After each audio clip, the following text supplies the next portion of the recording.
In September, Theo Dews spent 2 weeks traveling all across Israel, visiting various cities. In fact, he was there just 2 days before the first Hamas bombing. I'm your Bakersfield neighborhood reporter, Veronica Morley. Dews said even though he was there before the first attack, he could feel the tension up and down the West Bank.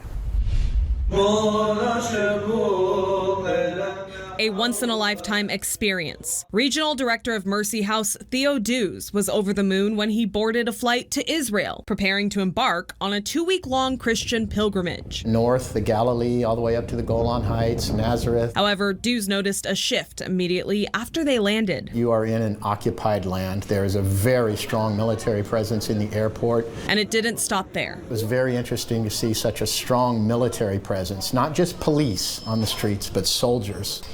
You sensed the tension. The tension was palpable, especially when you were traveling in and out of the West Bank.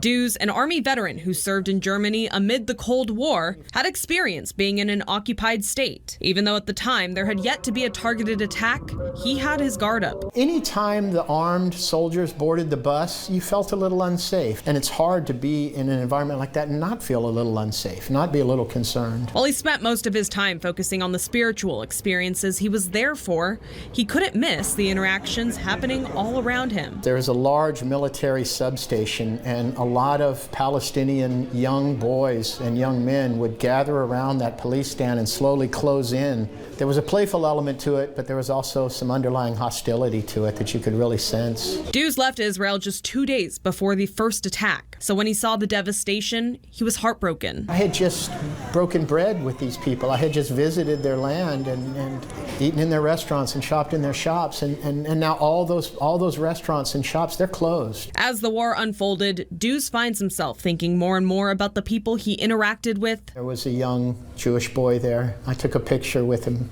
He made such an impression on me. I've been in touch with our tour guide. He tells me that the tensions are very high. He lived in Ramallah. He told me that it's difficult for he and his family to leave their home and go out into the streets.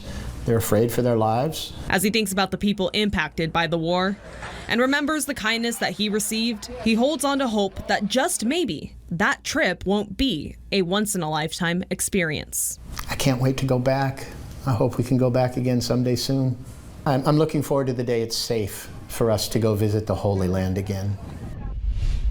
And Dews says that he's grateful to see the outpouring of support here locally for the Israeli people, and he hopes to continue to see the community stand in solidarity. I'm your neighborhood reporter in Bakersfield, Veronica Morley.